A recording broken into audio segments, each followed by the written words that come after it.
Good afternoon, everyone. I hope everyone is doing well. Please forgive me, I've got the fan on right now. So let's turn that down. That doesn't really turn down very much, does it? That's the trouble. There's only two fucking settings on this thing. There's either one or two, or in this case, full blast or fuck all. So please forgive me for that, but that's not why you called. This is more of a breaking news story that has just happened, because it turns out that last night, or in the early hours of the morning, can't remember off the top of my head, but apparently a man has been stabbed to death in Knightsbridge. But this is just another part and parcel thing of living in a big city. I can already hear Sadiq Khan saying the man who is about as clued up as a morally bankrupt, lobotomized prick. Mr. Blue Stevens was stabbed to death for his watch, I believe it was. It's a real shame that there are some subhuman people that are driven by greed, who are driven by this, or a piece of gold that glints in their eye. If they weren't using knives, I'd put it down to magpies. But of course, we all know that they aren't capable of killing a man short of an absolute nightmare scenario. But Mr. Stevens had been driving to the area in a white BMW parked 50 yards from where the fatal stabbing took place. And I'll just read the main paragraph. It says here, police are investigating whether the incident may have been a targeted robbery. Witnesses reported seeing the suspect try to steal a watch from his wrist. When he resisted, a violent struggle broke out, ending in tragedy. Emergency crews were seen entering and leaving the hotel shortly after the attack. It remains unclear whether Mr. Stevens had visited the casino prior to the incident. So it was actually a casino he went to? Wasn't aware of that. Anyway, the fact of the matter is, he ended up getting stabbed just for his watch. And unfortunately, there are many people who would say, and I can't wholly blame them, because a lot of these people, well, they'll do anything just to get a little bit of extra money. Even stab someone, quite clearly. But there would be people who would say, just give him the damn thing, it's not worth your life over. And unfortunately, this is just one of those incidences where somebody hasn't taken that hint, whether it's to their credit or not. Like, as I said, I can understand both sides of this. On the one hand, you don't want to part with something that belongs to you, that some prick just wants to have, that hasn't earned in the slightest. And on the other hand, I can understand it on the perspective of, it's a piece of jewelry. It's a piece of fashion. And no piece of fashion is worth your life over unless it somehow contains all the fucking launch codes to a nuclear site. But I don't know of any of those last time I checked. And apparently onlookers, well, they basically stared in horror as this was all happening. Now, it would be very easy for me to say, why didn't somebody have the balls, whether up here or down there, or in my case both, to be able to go in and actually stop this piece of shit? But, understandably, people don't want to end up getting stabbed themselves. I mentioned it in my last video, actually. There's a reason people don't go out of their way to stop people from stealing bikes and what have you. And it is the simple fact that none of them want to get stabbed. Can you blame them? Like, that's the trouble I'm having right now. On the one hand, I wouldn't want this cunt to actually get away with stealing this watch. And on the other hand, I understand that these people aren't exactly the next, I don't want to use the name, Steven Seagal or fucking Dwayne Rock Johnson. Like, they're not capable of going in there and just taking out the trash. I ain't capable of taking out much trash aside from the Just Stop Oil shills. But my point is, I am kind of conflicted on it because I can see both sides of it, and it's incredibly frustrating because it almost feels like a catch-22, quite frankly. Who said it's that 22 hamburgers? Shut up, you. I'm not that bad.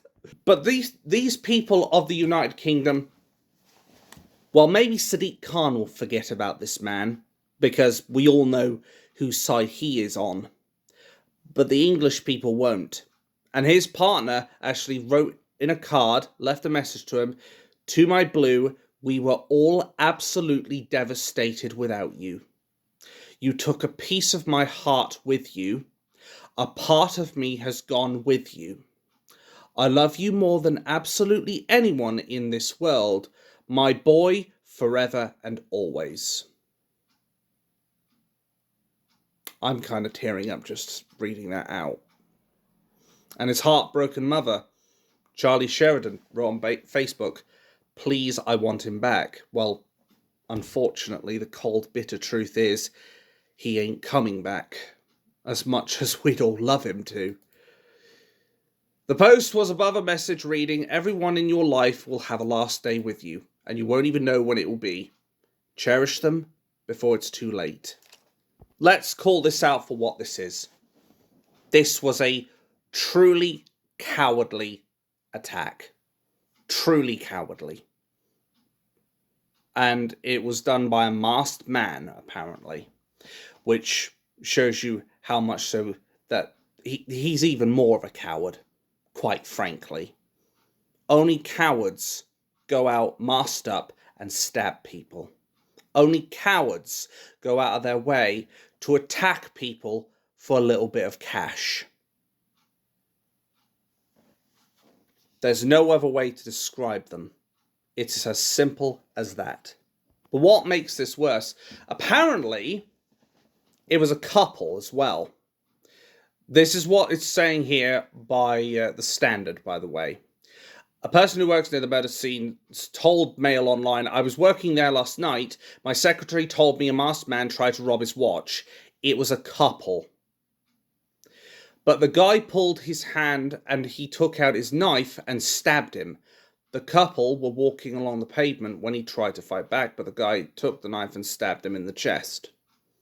Or am I reading this wrong and it was the couple that was there and the man tried to rob this pair? Like, whichever way you slice it, it's disgusting. The police chased the guy, but I don't think they caught him. I saw a little bit of CCTV. I saw the man lying out on the pavement. A woman was supporting him and crying. Oh, sorry. So that's my mistake then. It was just one man. A woman was supporting him and crying. There was a lot of blood. He was wearing a white or cream-coloured t-shirt. He was unconscious.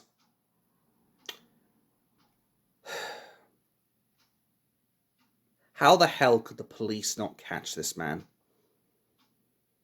How?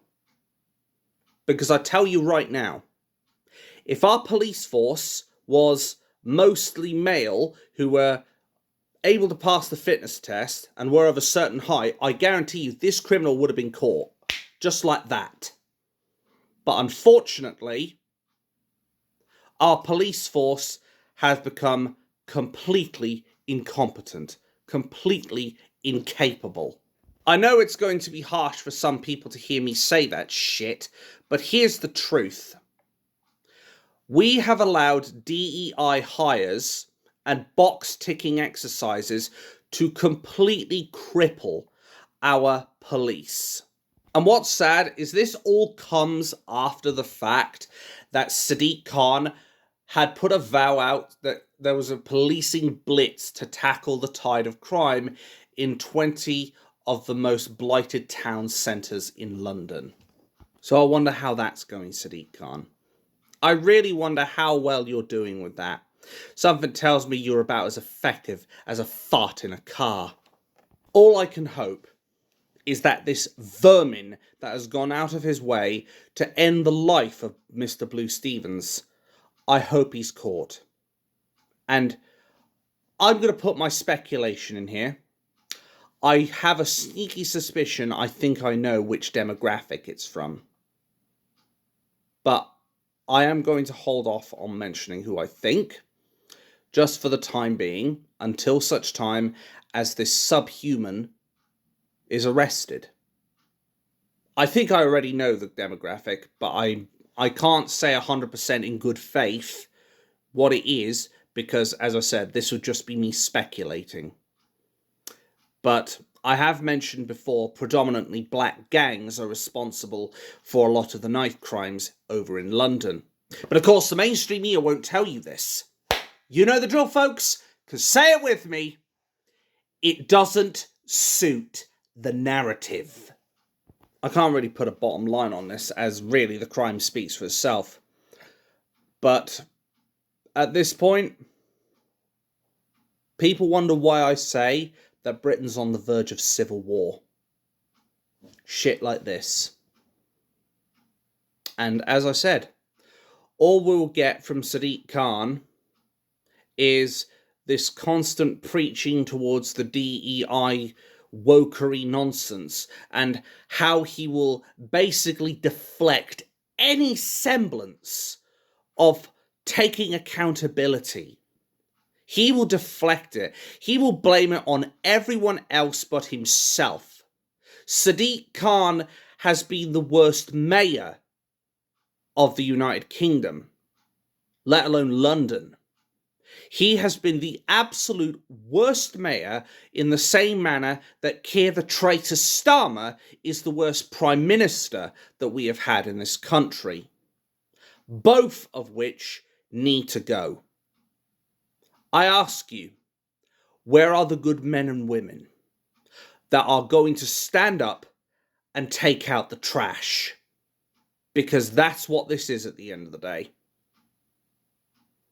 I can't condone a civil war or a revolution. I can't condone that. But I will condone mass protest, mass civil disobedience.